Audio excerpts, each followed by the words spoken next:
then finally to 4.5 billion years. Today, 4.5 billion years is still the accepted age for the Earth. Time on this incredible scale is known to those in the business as deep time. It's difficult to imagine how vast deep time is, but think of it this way. That's a grain of sand. If it represented a year, then the length of my finger would be equivalent to the whole of my lifetime. From the tip of my finger to my elbow would take us back to the Pilgrim Fathers. From here to the rocky island you see on the horizon would take us back to the age of the dinosaurs. And if we were to turn around and go to the equator, then it would be equivalent to going back to the beginning of the Earth, 4.5 billion years ago.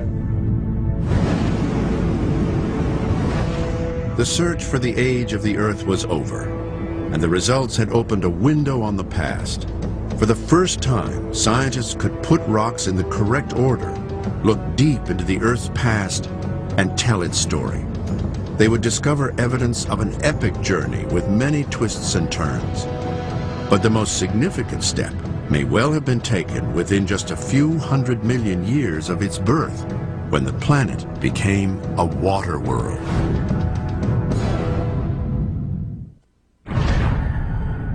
$4.5 billion years ago, the Earth was formed from the collisions of millions of meteors in the young solar system. Temperatures were so high that the planet's surface was a molten ocean. But even at that time, Earth was beginning to cool. The radioactivity that provided much of the heat was slowly declining, paving the way for the planet's first radical change, its transformation into a water world. The Barberton Hills, South Africa. This remote region is home to some of the oldest rocks on Earth.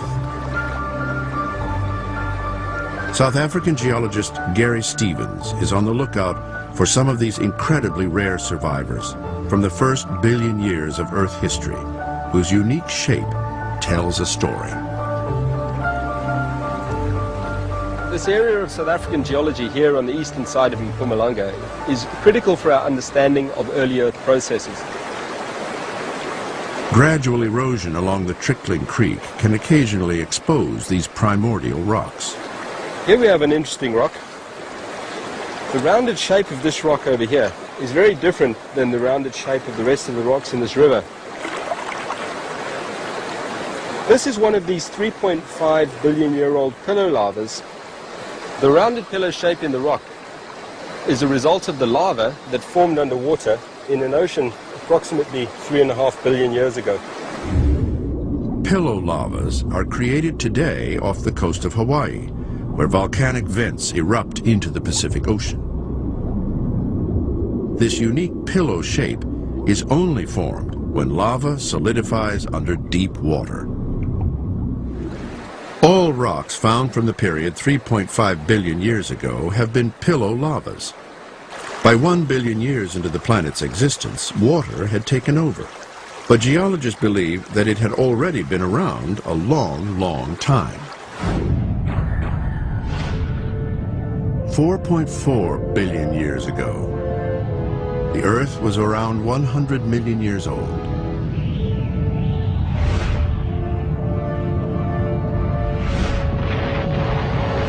Meteors still crashed into the planet, but gradual cooling of the core had allowed most of the surface to solidify into a crust of dark volcanic rock.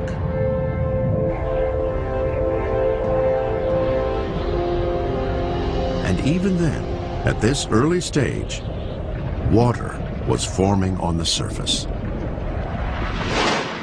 No rocks now survive from this most early period, but tiny crystals of zircon do. Uranium-carrying zircon is one of the crystals that help date the Earth. But these crystals can also retain the chemical fingerprints of water molecules. And these fingerprints are all over the most ancient zircons. But the origin of the majority of the planet's water remains a mystery. As the planet cooled, the surface rocks began spewing out tons of carbon dioxide. Some water vapor would have been vented during this process, but some believe it would not have been enough to cover the surface. The rocks, the material that accreted to form the Earth itself, would have been too dry, too close to the early hot sun. We have this problem of trying to understand where our water world got all of its water. Impact expert Dan Durda supports the theory that the source of most of the Earth's water was extraterrestrial. The idea today is that the Earth's oceans arrived from above. They were brought in the water-rich asteroids and comets which peppered the Earth during the tail-off in its accretionary process. What I have here is a piece of an actual meteorite. This is the material from which the Earth itself formed. This primitive little meteorite contains about 5% water. It's that water in objects like this that was delivered to the Earth to form the Earth's oceans. Scientists are divided on this, but wherever the water came from, when it did arrive, it changed the planet dramatically.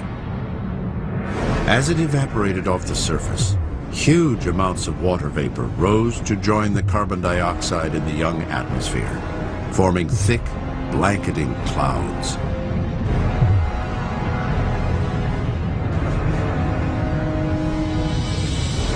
This condensing water would trigger the greatest downpour the Earth would ever see.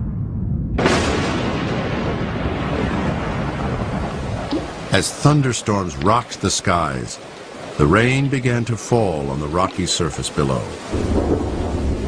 And it kept on falling. It would rain for millions and millions and millions of years. The result would be a water world.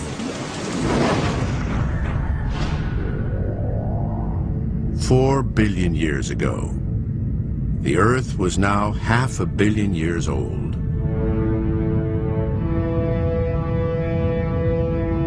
Over 90% of its surface had become a vast ocean. Small volcanic islands poked out from the waves. The monstrous seas were iron-rich, making them an olive green color. Carbon dioxide filled the skies so thickly that they appeared red.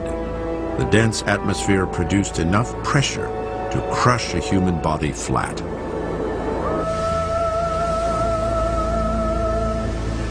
And it was hot. Temperatures exceeded 200 degrees Fahrenheit. This toxic, hostile water world would remain for another 500 million years. But dramatic transformations were on their way. Renewed volcanic activity would trigger the construction of the continents by creating a totally new kind of rock. Earth was about to become a granite planet. 3.4 billion years ago, the Earth was just over 1 billion years old. Huge green oceans dominated.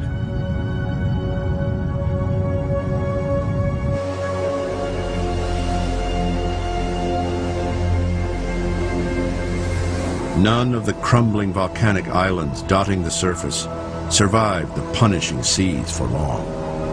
But everything was about to change.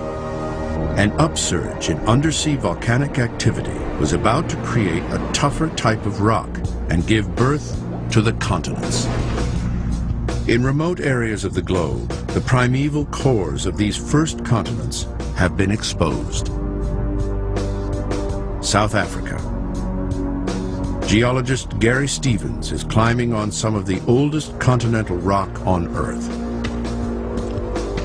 These rocks